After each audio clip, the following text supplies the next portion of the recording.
Welcome, everyone. Thank you for coming out. We are here with the one and only Daniel Glass. Thank you so much for being here. Great to be a Drumeo, man. Yeah, absolutely. Roy.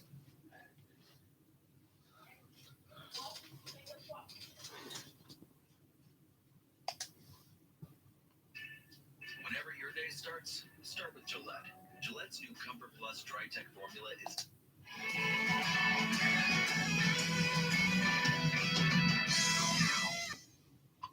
Here we go.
Broaden your knowledge of drum.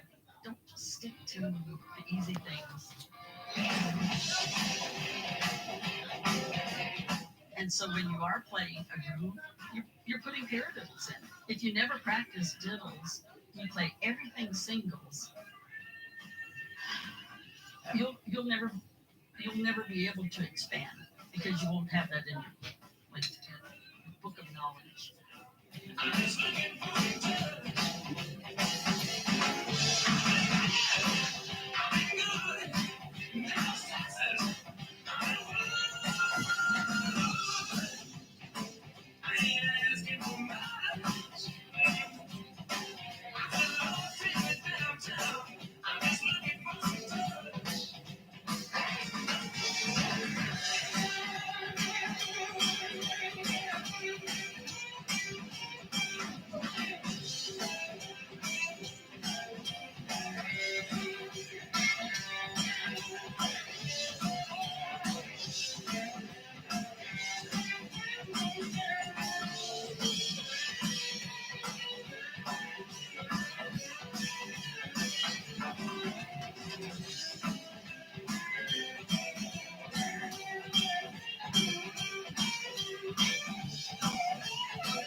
Hi, baby. That thing you're tasting, it's called skin. It's kind of weird. It's stretchy and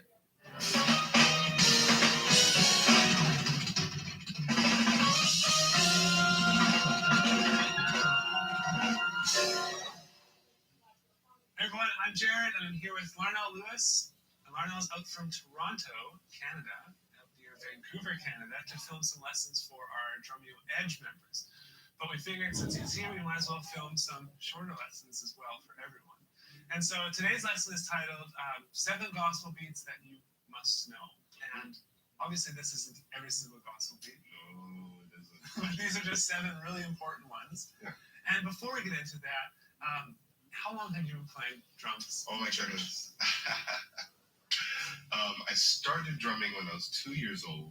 In church? No, not in church. Okay. I started drumming in church at 4.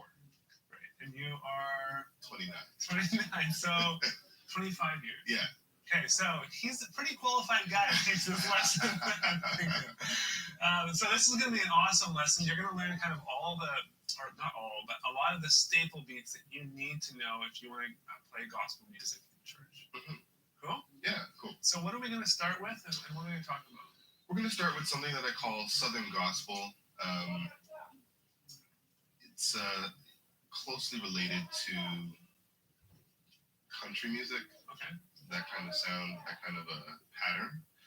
And also, if you're looking for a sound or an artist or a group to check out that can give you that sound, you can look to groups like Mighty Clouds of Joy, it's like an older group, or you can check out the Gaithers, that's another group that would definitely give you that kind of a country gospel sound or southern gospel sound.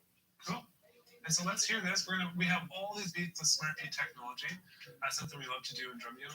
And so you'll have the sheet music on screen and everything. Yeah. And so let's do this. It's going to be at 105 beats per minute. And this is the tempo that this group kind of sits best at.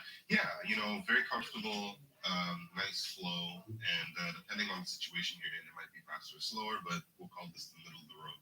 Okay, let's hear it.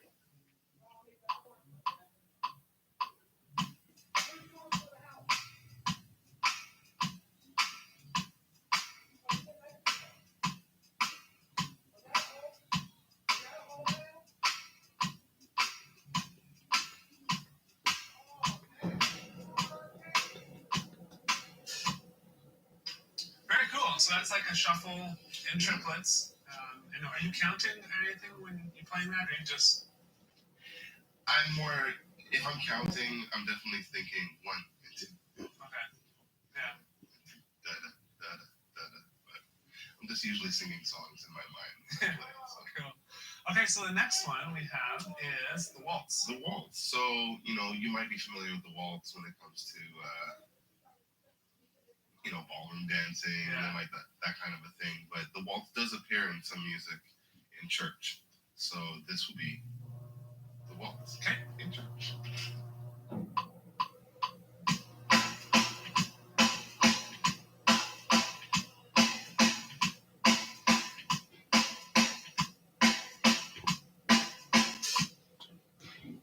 And so the waltz is based in 3/4, Mm-hmm. which is basically you're just lopping off one quarter note of the 4/4, and you're counting to 3 instead of counting to 4. There you go. I think it's a really important field to have. We were talking about this before because I grew up playing church, and I bombed that so many times because I would be like, 1, 2, 3, no. I start hitting the snare on the 1 to the next part, so it's very important to learn. Yeah, definitely. The next one we got is the funk shuffle. Yeah, funk shuffle, 16th note funk shuffle. So this one is one of my favorites. Sits in a really nice groove. Starts off with an open hi-hat to get things going, and it's really cool because it keeps it open to begin with. Cool. Let's hear it.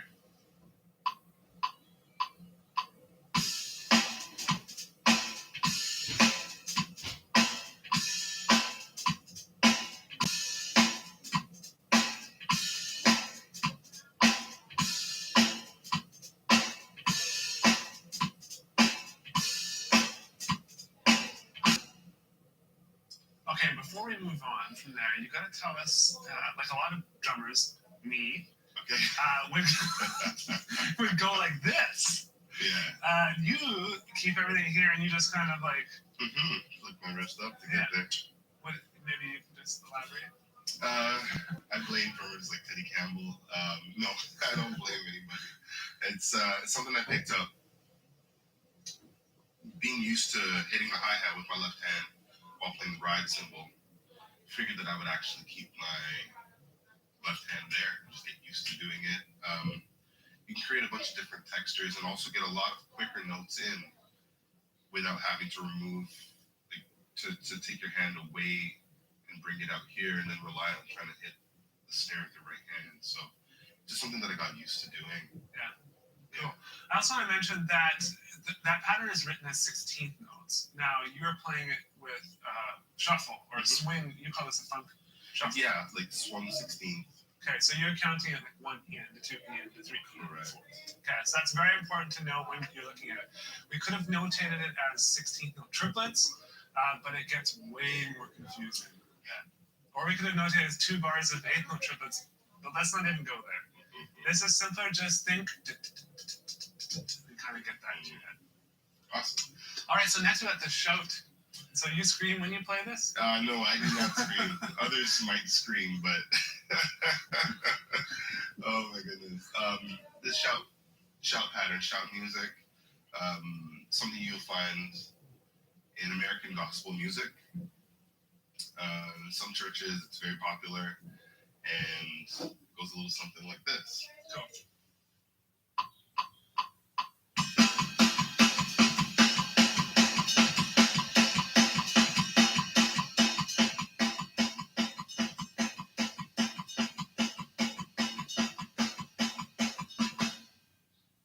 Great. Now this is a 2-bar pattern, right? And the main switch up there is on the ride cymbal near the end of the 2nd bar.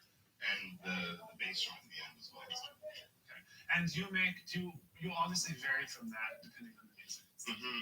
Like I've seen you do at that tempo, you'll start doing more intricate stuff on the ride cymbal. Yeah, and lengthen the phrase even more, so it might sound like a 4-bar pattern that turns around on the 4th bar, or I'll do the 2-bar, but then to make it feel like the 4-bar pattern, I'll just add something else towards the 2nd time around. Do you mind just quickly demonstrating that?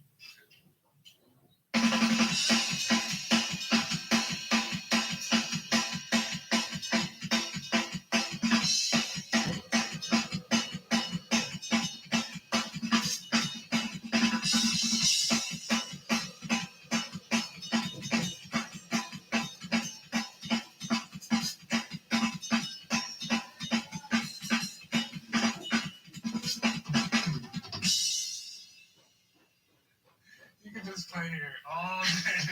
I love listening to this. Oh, so good. Okay, moving on. I wish we had all day. And just so you guys know, our Drumeo lessons that we've been doing with Larnell, they're an hour, and we get to ask questions and stuff. And so I do that to him, and I'll make him play the whole thing. It's awesome. But the next one we got is Caribbean. Or no, We got the ballad happening, yeah. So the ballad, very simple, straightforward. I'll play it with you. I'll play it for you. Some of you will know it, some of you may not. But you use this in what would be considered the worship part of the service. People are in meditation, people are praying. It needs to be a little quieter, a little softer in volume. So we use cross stick. I try as much as I can to use the back of the stick, nice full sound. And I'll be doing the accents, the quarter notes with the edge of the stick on the hi-hat, and the other 2/16 notes with the tip of the stick on the hi-hat. Cool. Here we go.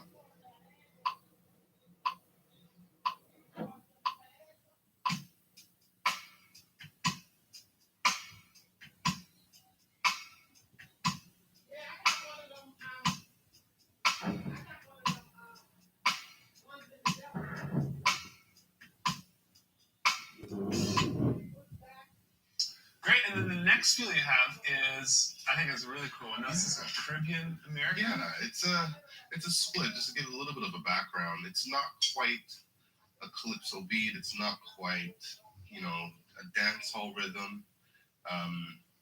Something that I've heard from a lot of recordings from gospel artists in the States, and it's just a mix of this, a little mix of that. It's funkier, but we'll just call it Caribbean American. All right. Cool. Here we go.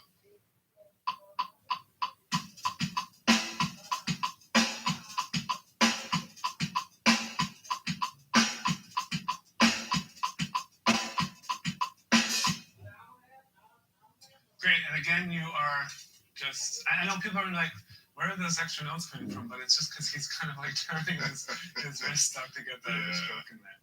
And so that's very, very cool. And as far as artists, and you mentioned some artists in the States, where would we hear that style of music? What artists?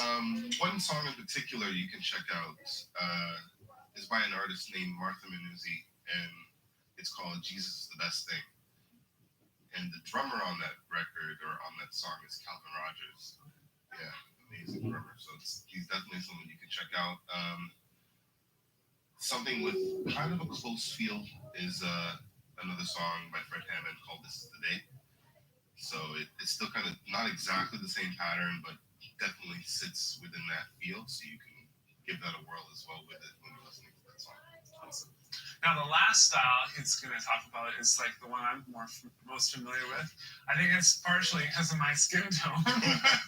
It's like I grew up playing more straight and just like that style of music, which is contemporary. Contemporary. And so maybe just quickly talk about this one, and then we can end the list. Demonstrate it. So this one, contemporary, you'll find in contemporary Christian music or CCM, and I guess one group you can listen to kind of listen to a bit of this kind of stuff is Hillsong. Yeah. Yeah. So let's do this at 105 beats per minute.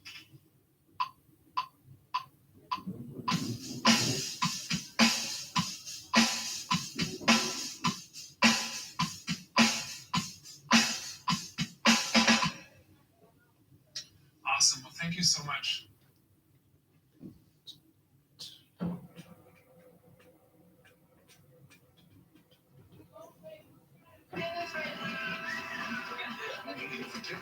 We've learned to savor the moment